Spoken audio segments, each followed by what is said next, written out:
오늘은 가능성의 가치에 대해서 얘기를 조금 해보려고 합니다. 저는 일단 뭐 듣기 좋은 얘기는 안 해요. 그리고 제 생각에 틀렸다 싶은 얘기들을 더 자주 합니다. 맞다 싶은 얘기들은 잘 안 하고 틀렸다 싶은 얘기들은 자주 합니다. 그러니까 이건 진실이 아니다 라는 내용의 얘기들은 많이 하고요, 이건 진실이다 라는 얘기는 잘 안 합니다. 틀린 거를 가려내는 거 쉽기 때문에, 그리고 맞는 거를 맞다고 얘기하는 건 상당히 어렵습니다. 그래서 제가 잘 모르는 것들에 대해서는 되도록이면 말을 좀 아끼고 싶은데, 가능성에 대한 가치는 별로 없습니다. 저는 가능성을 너무 높게 평가하는 사람들을 싫어해요. 그 사람들은 대체로 아무것도 안 돼요. 어릴 때는 누구나 뭐 천재고 가능성 있고 어쩌고저쩌고 합니다. 근데 나이가 계속 들어서 죽기 직전까지 그 가능성을 자기의 가치로 잘 승화한 사람이 비율이 몇 퍼센트나 될까요? 지금 우리도 다 가능성 있고 가치 있는 사람들로 태어났잖아요. 근데 지금 현재 자신의 삶에 대해서 만족하고 타인에 대해서 난 이렇게 해서 성공했다고 얘기를 할 수 있는 사람이 과연 몇이나 되겠습니까? 뭐 잘 쳐줘야 10%? 그렇습니다.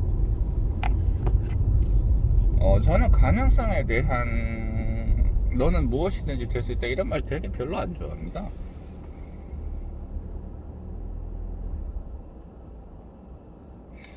우리는 나이가 들면서 대체로 한 가지나 뭐 한두 가지 정도의 직업에서 국한되어 살아가요. 그러니까 우리가 할 수 있는 일들이 정해져 있고, 뭐 많아야 3개 정도? 3개도 많죠. 평생 하나의 직업을 가지고 살아가는 경우가 많고, 네. 그 외에 이제 소소하게 소일거리나 아니면 자기의 취미 활동을 하는 정도지, 자기가 전업으로 하는 일들은 한계입니다. 대체로 그 한계도 제대로 못하는 경우가 사실은 많죠. 피터팬 증후군이라는 게 있어요. 피터팬 증후군은 얘가 동안인 사람들을 피터팬 증후군이라 부르는 게 아니고요, 얼굴이 동안인 사람들 피터팬 증후군을 부르는 게 아니고요, 그런 아무런 가치 없는 표현을 쓰는 게 아니고, 나이를 먹었는데도 이거저거 다 할 게 많아서 요거도 하고 싶고 저거도 하고 싶고 해서 뭔가 한 가지를 뚜렷하게 못하고 그냥 가능성만 있는 상태로, 가능성만 열려있는 상태로 계속 남아서 별 쓸모없는 사람들한테 피터팬 증후군이라고 표현을 씁니다. 피터팬은 나이가 안 먹죠. 그래서 피터팬이 뭐 합니까?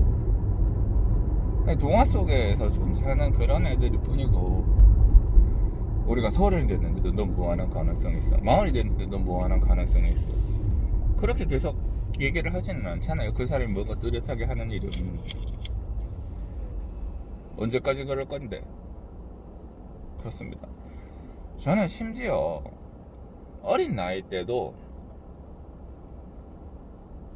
너는 무한한 가능성이 있어 라는 말보다는 너는 무언가를 꾸준히 해야 된다, 그래야 될까 말까다, 이렇게 얘기를 하는 게 맞다고 생각을 합니다. 실제로 그렇고요.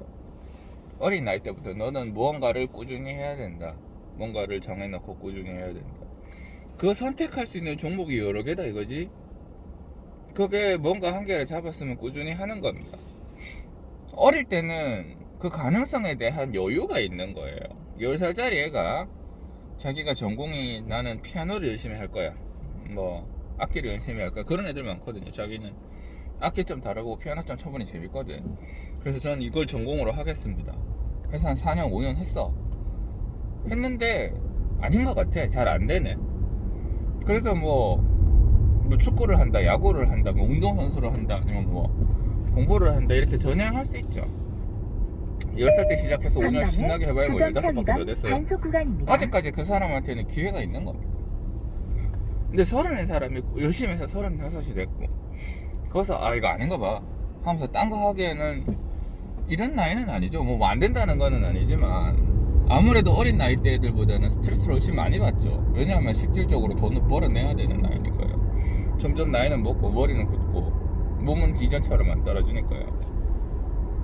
어린 나이 때는 뭔가 꾸준히 해야 된다는 사실 자체는 변함이 없는데, 그거를 해보고 이게 아니다 싶으면 다른 걸로 변환할 수 있는 여유가 있다는 거지, 뭐 하나 가능성이 있어 이거 해보고 이거 막 그런 거 아니에요.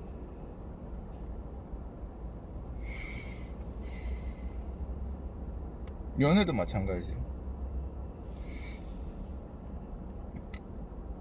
나는 100명의 사람을 만나보고 결혼을 하겠다 그런 게 아니라, 한 명의 사람을 꾸준히 만나다가 이 사람이랑 이런 게 너무 안 맞는다, 그럼 헤어지고 다른 사람을 만날 그런 어떤 여유가 있다는 거지, 너를 막 무슨 바람둥이처럼 여기저기 하는 가능성이 있으니 다 만난다 그런 게 아니죠.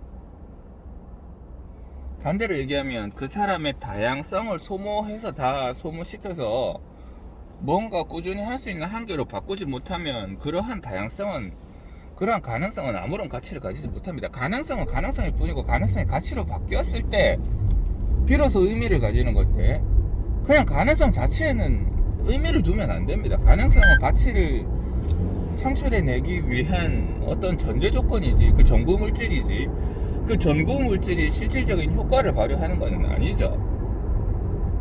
그런데 애들한테 너는 뭐 하나 가능성이 있다고 자꾸 가능성 뽕을 주입한단 말이죠.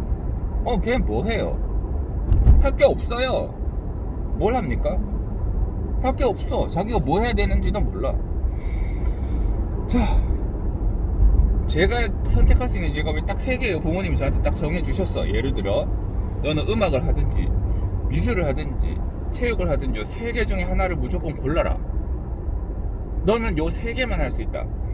굉장히 뭔가 비민주적이고 뭔가 굉장히 통제가 심한 것 같지만, 최소한 저는 그 3개 중에서 선택에 대한 확실한 결과는 비교적 정확하죠. 한 20개, 너는 이 20개 중에 한 개를 골라라. 와, 너 20개 다 될 수 있어. 20개 다 될 수 있으니까 그 중에 하나를 골라라. 대단히 어렵습니다.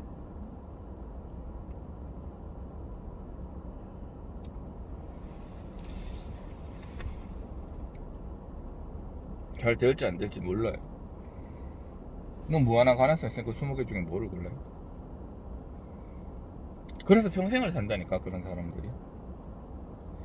결국 나이가 들어서 할 수 있는 것들은 정해져 있어요. 가능성에 너무 많은 가치를 두시면 안 됩니다. 또 재미있는 거는, 사람은 그렇게 저주받지 않았어요. 자기의 재능이 있고 없고 차이는 있지만, 자기가 뭔가 꾸준히 몰두하는 것들에 대해서 시간이 지나면 보상을 받습니다. 그게 심지어는 재능이 없어도.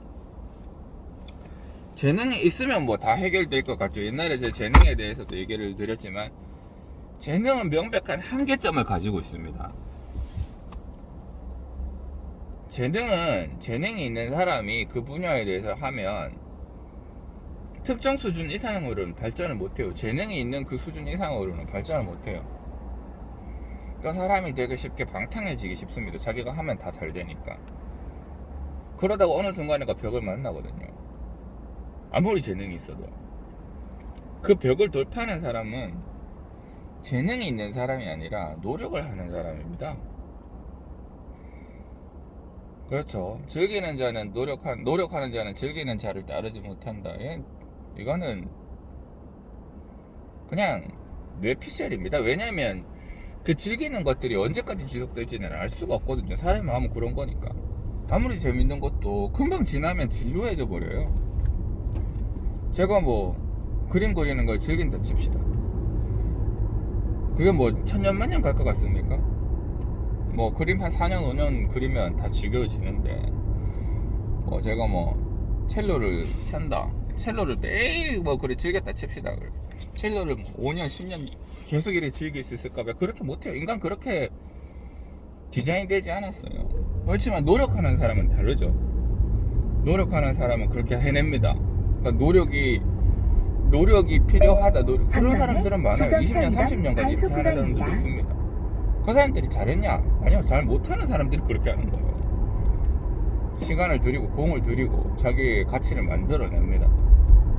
그래서 제가 명백하게 말할 수 있는데, 노력하는 자는 즐기는 자를 이기지 못한다? 절대 진실이 아닙니다. 그건 구라예요. 거짓말이에요. 그건 절대 거짓말입니다. 즐기는 자를 당장은 이기지 못할지도 모르지. 하지만 그러한 관심사는 그렇게 오래 안 가요. 그렇습니다. 재능이라고 하는 거는 명백한 한계점을 가지고 있어요. 다 잘 되니까, 자기가 하는 게 다 잘 되니까, 그때는 재능에 의지해서 노력이라고 하는 굉장히 중요한 팩터를 없애버리는 거죠. 제가 지난번에도 얘기했지만 열정이 최우선의 가치다라고 하는 편에서 얘기를 했지만은, 그러한 노력들은 시간이 지나면서 엄청난 보상을 줍니다. 시간이 오래 걸린다 그랬죠. 10년 넘게 걸릴 수도 있어요. 그렇지만 그런 거에 대해서는 가치에 대한 보상을 줍니다. 가능성은 노력이라고 하는 팩터를 주지 않으면 아무런 의미가 없는 거예요. 그냥 가능성이지. 그렇습니다. 우리가 애들을 키울 때 너는 무엇이든 될 수 있다라고 얘기하는 거는 잘못된 거예요. 넌 열심히 하지 않으면 아무것도 될 수가 없다가 맞는 말입니다. 그 무엇이든 될 수 있다는 말이 맞는 말일 수도 있지만, 그거는 그냥 뭐 넌 다 천재야 뭐 이런 느낌이잖아요. 왜 우리의 가장 중요한 팩터인 노력한다는 표현을 싹 뺍니까? 노력도 열심히 하지 않으면 결과를 낼 수가 없어요. 그리고 가능성을 가치로 바꾸는 일은 굉장히 어렵습니다. 그러니까 가능성을 앞에 두면 안 돼요. 노력을 앞에 두면 가능성이 뒤에 생기는 겁니다. 너는 열심히 노력을 하면 뭔가가 될 가능성이 있는 그런 사람이다. 가 맞는 거죠. 넌 가능성이 있다가 아니라, 넌 열심히 노력을 하면 뭔가가 될 가능성이 있다가 맞는 겁니다. 그래요. 저는 그래서 가능성에 큰 가치를 주지 않습니다. 가능성에 큰 가치를 두면 처음부터 가능성을 두면 다 대기업 취직해야죠 뭐. 다 최고가 돼야죠 뭐. 안 되는데 최고는 전 세계에서 한 명밖에 없잖아요. 60억분의 1인가요? 그렇게밖에 안 돼요. 최고는 안 됩니다. 당신은 최고가 될 수 없다 그렇지만 열심히 노력하면 무언가가 될 수는 있다. 그러한 가능성 정도는 있다. 가 맞죠? 부모들이 자식을 어떻게 망치고 있는가, 에 대한 생각을 요새 많이 하는데, 그 중에 가장 잘못된 것들이 부모들이 자식을 과대평가한다는 거예요. 자기가 못된 무언가를 자기 자식에게 투영한다는 거예요. 그 자식도 그렇게 잘 안 될 가능성이 높은데, 거의 뭐 80% 이상 아니겠습니까? 근데도 그래 얘기를 한다고요? 아니죠. 굳이 해야 될 말이 있다면, 너는 무언가가 될 가능성이 있다가 아니라, 넌 열심히 노력하면 무언가가 될 수도 있다. 아, 맞죠? 실제로 그렇게 사는 게 맞고요. 실제로 그런 사람들이 결과를 냅니다.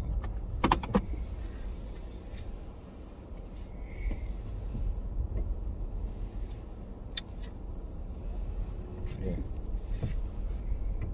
갑자기 억양이 좀 세졌는데,